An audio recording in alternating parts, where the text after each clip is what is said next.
आज सारे देश के अंदर संविधान दिवस बड़े श्रद्धा और उत्साह के साथ मनाया जा रहा है। इस दिवस की देन वर्तमान भारत सरकार है, जिन्होंने इस दिवस को संविधान दिवस के रूप में मनाए जाने का निर्णय लिया। और इसी कड़ी में चंबा के बहुजन समाज के विभिन्न सामाजिक संगठनों के प्रयासों से चंबा में बाबा साहब भीमराव अंबेडकर प्रतिमा के समक्ष उन्हें नमन करते हुए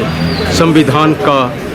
जो प्रस्तावना है और जो संकल्प है उसे पूरे करने का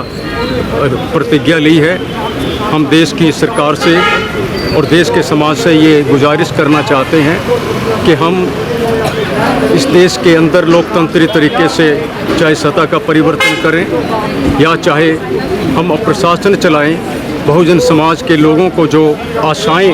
बाबा साहब के अम्बेडकर द्वारा दिए गए संविधान के प्रति थी उसको पूरा करने का प्रयास राज्य सरकार, हिमाचल प्रदेश भी उसमें आगे आए और केंद्र तो जहां तक संभव है वो इस दिशा में लगी हुई है।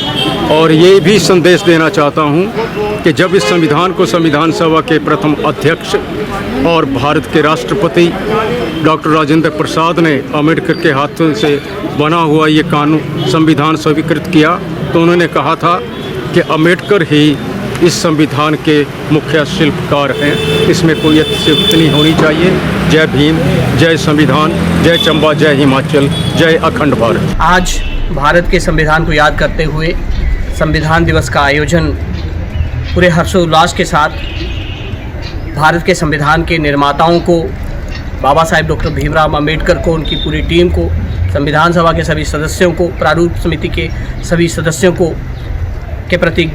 कृतज्ञता ज्ञापित करते हुए, उन्हें नमन करते हुए चंबा में विभिन्न संस्थाओं के संयुक्त तत्वावधान में अम्बेडकर मिशन सोसाइटी चंबा, अनुसूचित जाति कल्याण समिति चंबा, अम्बेडकर सेवानिवृत्त कर्मचारी कल्याण समिति चंबा, श्री गुरुदास सभा चंबा, भीमाबाई महिला मंडल चंबा, वाल्मीकि सभा चंबा व विभिन्न संस्थाओं के सहयोग स्वरूप चंबा में मनाया गया। ज्ञात रहे कि सन 2015 से जब बाबा साहेब डॉक्टर भीमराव अंबेडकर की 125वीं जयंती थी तब से 26 नवंबर को संविधान दिवस के रूप में मनाया जा रहा है और इस बार हमने 10वां संविधान दिवस मनाया है। ये पूरे विश्व का सबसे बड़ा लिखित संविधान, पूरे विश्व का जीवंत दस्तावेज जिसे हम कहते हैं, एक लिविंग डॉक्यूमेंट जिसे माना जाता है, एक विश्व का लचीला संविधान जिसमें नागरिकों की सहूलियत को देखते हुए, उनकी ज़रूरतों को देखते हुए, उनके हित में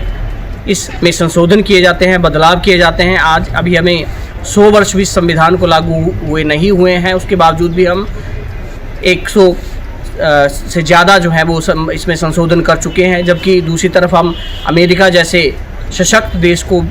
अगर हम देखें, विकसित देश को देखें तो उनके संविधान को बने हुए सैकड़ों वर्ष, 400 से ज़्यादा वर्ष हो चुके हैं, उसके बावजूद उनमें अभी तक सिर्फ 36 ही संविधान संशोधन हुए हैं। तो उस तरह से अगर हम देखें तो हमारे संविधान में संभावनाएं हैं, हमारे नागरिकों को हितों को देखते हुए, समाज में हो रहे बदलाव को मद्देनजर रखते हुए, ज़रूरतों के हिसाब से उसमें बदलाव करने की, तो एक ऐसा सशक्त संविधान बाबा साहेब डॉक्टर भीमराव अंबेडकर के नेतृत्व में 1 वर्ष 11 महीने 18 दिन में जिसको पूरा किया गया और शोषित हो, वंचित हो, महिलाएं हो, मजदूर हो, समाज के सभी वर्ग हों, उनको एक रूपता लाने के लिए, उनको समान धारा में लाने के लिए कि सभी को बराबर के अधिकार मिले, कोई किसी अधिकार से वंचित ना रह जाए, वो सब एक दूसरे के समान होकर जो है वो इस भारत में विचरण कर पाएँ, ऐसे संविधान का निर्माण किया गया। और हम देख पा रहे हैं कि इसी संविधान के ऊपर भारत देश जो है वो चल रहा है। और आज हम सब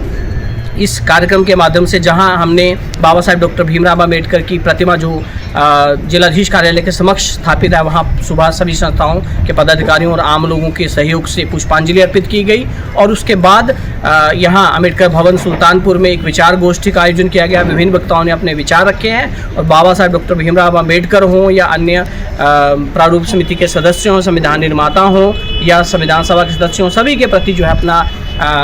कृतज्ञता ज्ञापित की है, नमन किया है। तो हम सभी को इस अवसर पर शुभकामनाएं प्रेषित करते हैं।